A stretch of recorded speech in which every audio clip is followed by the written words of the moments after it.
Man, if it looks like I look like death, it's because I am death. Okay. Funny enough, this is gonna be my first YouTube video of the year. It's gonna be my first YouTube video in a long time, and I'm gonna come out swinging. So, but let me get ready before we essentially take on the internet, and I explain to you why Pokemon Legends EA, the DLC specifically, is just utter garbage. Okay, so now that we're good, I feel like I'm not death anymore. I do want to just address the trash comment though, in the sense of that if you like the game, fantastic. If you like the DLC, fantastic. That's one of the biggest things I think the internet in general, but specifically now for this video, the Pokemon internet community needs to understand that we don't all have to have the same opinions. Just because, I didn't like the DLC doesn't mean you didn't love the DLC, and it doesn't mean I need to attack you versus doesn't mean you need to attack me. I'm just presenting some arguments for why I do believe the DLC is trash from a game development point. But as well as just more of just saying, hey, these are just some flaws that even from a long time Pokemon fan, I can't get past. And then so the biggest thing is now people are gonna attack my credibility. So I'm just gonna state a couple things as far as my Pokemon fandom goes. Whether you accept this fandom or don't, that's up to you. So I started very young, red, blue, yellow, first generation, Gen 1 here, even though I do believe that Gen 1 walked so Gen 2 could run. So as much as I love, red, blue, and yellow, my favorite generation is Gen 2 and gold, silver, and crystal. And specifically my favorite game, Pokemon game of all time, is Heart Gold. I love Heart Gold. I will never back down from that. That being said, I can admit that I do truly believe the best story is in Black and White and Black and White 2. I don't think it ever really peaked. I'm not saying some of the other stories haven't been good. Like, once you actually really look at kind of like Sword and Shield and Scarlet and Violet's story, like, they weren't too bad. They were cheesy, maybe, but they weren't too bad, at least in my personal opinion. So that's some of my credentials or whatever. I definitely don't still consider myself a hardcore Pokemon fan. I don't get too into the weeds as far as like, shiny stuff. I've done some EV and IV training in the past, but it's something where I enjoy the games. I can talk about the games. I even love some of the Pokedex lore. If you guys ever want like a true horror experience, read some of the Pokemon lore from Pokedex. It gets insane. So, well, that being said, hopefully that's enough credentials for you guys. So, I have a stack of Pokemon cards here, and then I guess I haven't sleeved these ones. And this one's unfortunate. It's a battle cage, but now it's like bent, and now it's all like grimy on the back. That's weird. So, anyways, so to start kind of with my biggest problem with the DLC is that it essentially took what was an okay game in Pokemon Legends and spread it out so thin that you couldn't help but tell the holes, the flaws. It's like, again, you took already a thin piece of paper and you try to stretch it out even more where you can literally see through it. And it's funny because I've actually had some of my confirmations confirmed by a couple other big Pokemon YouTubers or just big YouTubers in general. So you might have already seen those videos, and you think like, maybe I'm just regurgitating what they're saying, possibly. But I also want to talk about like the business side of it. So to kind of explain some of the flaws, specifically with gameplay. So, and spoilers, again, if you care about DLC spoilers, but you have, I believe her name is Anya, and then she has essentially this donut making service to essentially get to this new dimension, which is the mega dimensions for this game. So when you've already introduced now a couple new characters, and that's something actually positive, I will say. The writing is actually fairly good to the point I really enjoyed it, especially when they kept bringing up Canary bread. I thought that was hilarious. So, but you have this whole new mechanic with the donuts, and if you don't already know, without getting too deep into the weeds here, essentially you get berries make donuts give you either power or time to go into these mega dimensions. So they kind of are going for a roguelike in the sense of like, oh, now you have stuff to do in a certain amount of time, and whether you get it done or not, now you either completed it or you just wasted resources. And for the beginning of the game, or at least the DLC, it's not as bad because you already have probably a good amount of berries, because there's not a lot of people I know that actually use berries unless it's in like competitive play. But the berries at the beginning are fine, but then eventually you start leveling up to the point it's like, okay, you use these berries to get better berries to make a donut. and a better donut at that. And then once you make the better donut, then you use that to get to a better place to get better berries to get another better donut. But this is where the problem lies. So as the game as a whole base, some of the stuff that again people had flaws with weren't that big of a deal because like it's a Pokemon game as long as it's fun. So the parkouring, even if you caught some of my streams when the game first came out, I really called it out. It's like, look, parkouring, that's fine. At least like I can retry, yada yada yada.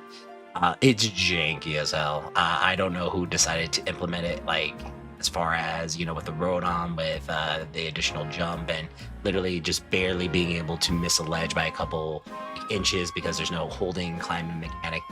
Parkour is not the greatest, but in the base game, it's not that big of a deal because again, you fall, you get back up, you practice, you do it, you're good. Now imagine doing that under 5 minutes and saying, hey, you need to scaffold this entire parkour section just to get a floating Pokeball that has berries for you. And if you don't get it, well, sorry, now you didn't get the Pokeball. You wasted 5 minutes on parkouring because it's so janky, and now you lost the donut because you can't save that, And so the flaws of the base game really gets accentuated, I believe that's the word, in the DLC. And that's not even where it starts. The other problem I have is now the targeting mechanic when catching Pokemon. Now again, base game, no big deal. There's Herd, you can throw a ton of Pokeballs, whatever. But now, especially when you're getting into these mega dimensions and you have, it's like you have to catch 3 types of Pokemon. You need to use the catch window. You need to catch an alpha, and you need to do it under 5 minutes. Now, all of a sudden, when you're trying to target something and it targets something completely else, like if you're trying to target a Pokemon that fainted, and then you accidentally target the Mega Shards that are on the ground, and there's like a little delay before you can do another Pokeball, and then by the time you get to the Pokemon, it's already fainted because you didn't use the capture window correctly. Why did I get punished for that? Because of the fact that the entirety of the mechanics were based on now being timed. And so, and I can go on the little things, like again, talking about the Pokeballs, and then once you finish the missions, like once you are looking for the golden Pokeball, but it doesn't give you an indication where the golden Pokeball is. So you might get lucky, it might spawn right in front of you, or it might literally spawn like under like a bridge, it might spawn in a corner of the map, and you have no indication, and you have 3 minutes left, and you're just running around looking for it. And then depending on what dimension you're in, because they do again just literally copy and paste what was the base game into the mega dimensions just with the timer. Like you might get stopped by Pokemon and that the timer keeps going, and then if you're in a section where it's essentially kind of like the battle zone where you're battling Pokemon trainers, you might get caught by a trainer, sorry, time still is running. So it's really, really poorly designed for what they were going to do. And so with that in mind, the reason why I want to bring up the business side of it, and we're actually going to look at it here, is that I believe, and this is why we're going to Google it real quick, but I believe this is the only content we're getting for Mega Dimensions. So let me look that up real quick. All right, well, it's good that I actually researched this a little bit. So again, the source that I had from, I still kind of believe her just because she is a huge Pokemon fan. So I will state that the statement that she made, I haven't been able to find on the internet, but she had stated that that they essentially canceled any sort of additional DLC, and that one, Mega Dimensions DLC that we got was the only thing we were going to get because the production of that DLC was just as much as the production of the base game, and because there were such low sales on it, they essentially just kind of nixed everything they had planned for it. Now again, I haven't been able to confirm anything on the internet, doing about 10-20 minutes worth of research real quick, but the only thing I have confirmed is people still speculating if there will be a second DLC, whether it's paid or unpaid at that point. And it looks like there's just a lot of speculation for missing megas and all that, and then as well as the speculation for it not happening is typically when DLC gets announced, they usually announce them together. You get both of them announced, like, hey, this is part 1, part 2. You remember Shivering Isles and whatever that other one was, I don't remember.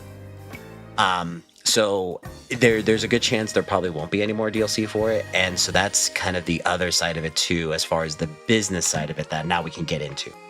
So I feel that with the Switch 2 specifically, yes, Pokemon Company, but Pokemon Company's been getting away with it for a lot longer than people realize. But the Switch 2 specifically is giving a lot of people, I guess, shell shock in the sense of like now Nintendo is no longer, I guess, gamer friendly, if that makes sense, or even consumer friendly. They've essentially joined the ranks of what PlayStation and Xbox have been doing for a long time. But since Nintendo fans haven't really had to deal with that, having all these norms in the industry come to Nintendo is now freaking people out. And so it's happened with Donkey Kong, and it happened again with Pokemon. Funny enough, though, Donkey Kong's like just dollar per dollar value compared to Pokemon way higher. This is coming from somebody that did not pick up the Donkey Kong game, don't plan on picking up the Donkey Kong game. But if you are, get the DLC. It's actually worth it. But if you get the Pokemon game, play the Pokemon game, but do not get the DLC. Just don't do it. Unless they actually add more content or they announce more content, do not get the DLC as of right now. So, but as far as that goes, was some of the biggest, like again, out of left field thing for Pokemon or Pokemon fans and Nintendo fans is that this DLC was announced literally with the game almost. Like I think it was just a couple of weeks before they announced, hey, we have DLC for the game. And I was like, what do you mean we have DLC for the game? We don't even have the game yet.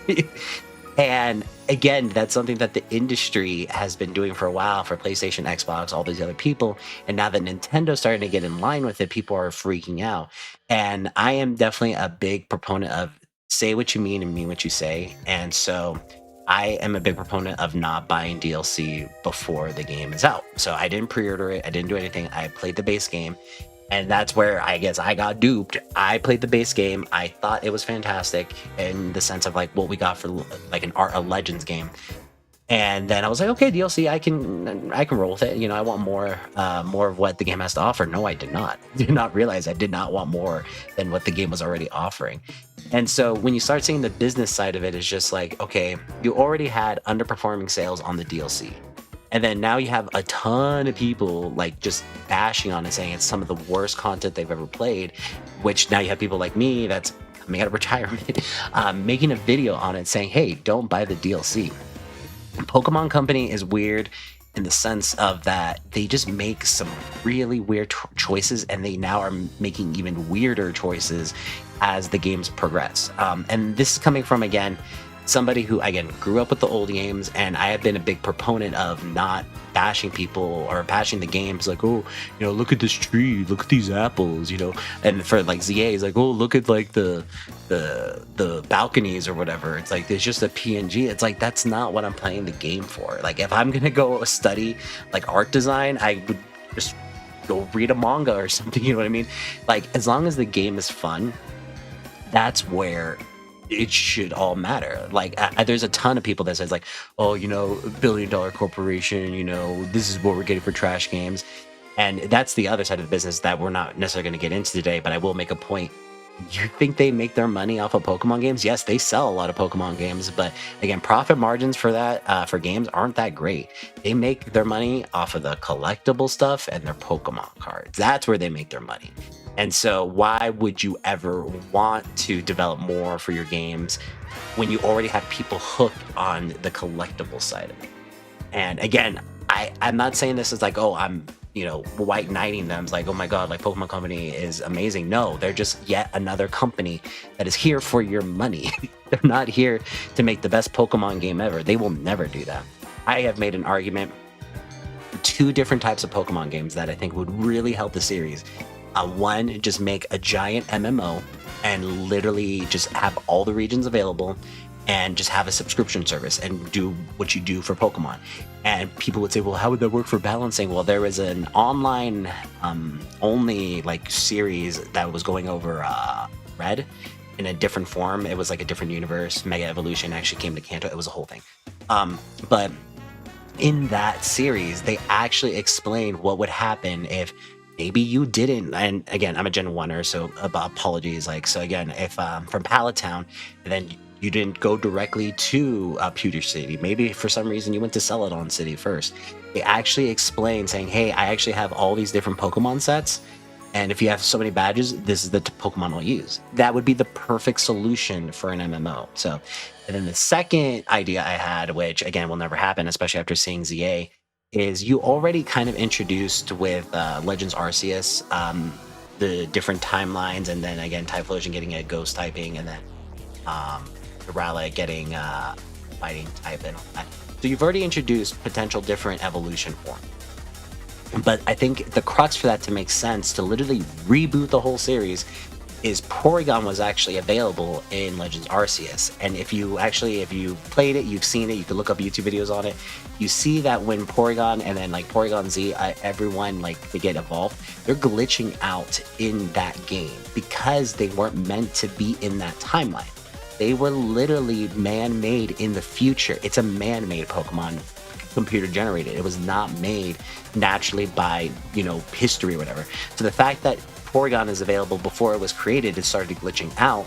And so I was arguing you can use that as a talking point to essentially reboot the whole series and then go back to Kanto. And then all of a sudden, Charizard actually has a sub-dragon, type. I think everybody would finally love that.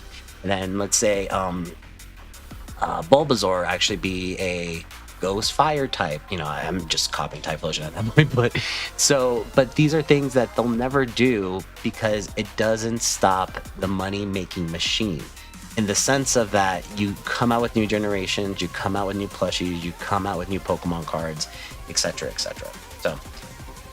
So overall, it's unfortunate that this DLC has bombed so bad, because now you get somebody like me who actually has done every third gen or DLC besides Scarlet and Violet, and we'll get to that.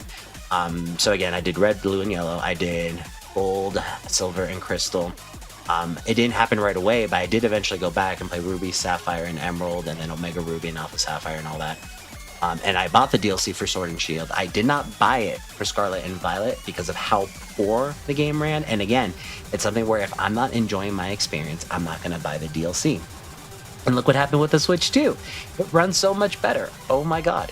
So I'm actually, funny enough, I'm probably going to be selling my ZA copy. And I ran credits. Spoilers, 3, 2, 1. I caught Darkrai. I ran the credits.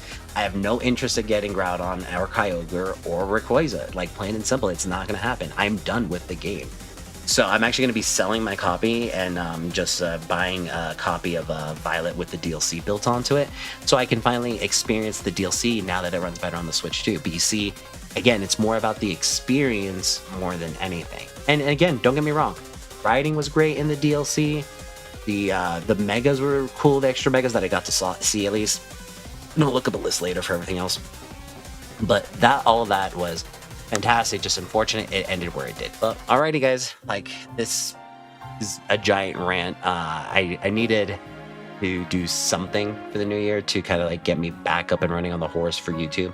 And I figured, why not maybe introduce some controversy, get that search engine optimization going, get some people literally coming to my video just to tell me how I'm wrong, I'm stupid, I'm fat, whatever. So if you guys did either enjoy this video and or wanted to add to the conversation, please leave a like. There's a comment section down below. Obviously, everybody knows that we're talking about that type of stuff again. I've mainly just been doing Twitch for a while, but now that we're getting back to YouTube, I gotta get to the like the video, comment, subscribe, all that stupid stuff. So, I mean, I will always be a proponent of it because obviously, you gotta grind, you gotta play the part. But I hope it's also genuine. I hope people, like my content. It'll be changing a little bit from what I used to do, and then it'll hopefully just get better. And something, if you made it this far in the video, I appreciate it. And now it'll actually explain a little bit that from another content creator, Omni, love you, okay? He actually has admitted that he doesn't do a lot of clean cut stuff for his stuff anymore. He doesn't, like, if I mess up, I say like booger or whatever. He doesn't stop and re-record. He just lets it go. He lets the ums in. He lets the basic stuff in. And I agree with him in the sense of, like, he doesn't do it anymore because of AI. The fact that AI is getting so prominent, it's getting harder and harder to tell what is real and what is fake. But in the sense of, at the very least, that AI is clean because it doesn't know how to add the random ums and the stuffs and the other things and me messing up and blah, blah, blah, stuff like that. So in my future commentary videos, and you saw it in this video already, it is going to be just raw. And if I mess up, I mess up. But honestly, I want to mess up more than make actually clean content. So that way, if for whatever reason I do get another decent following again, people can know what is AI and what is not. So But all right, guys, thank you for everybody who's been here. And yeah, I'm also like potentially going to be looking for some new art. But that's a whole other thing. We'll talk about that later.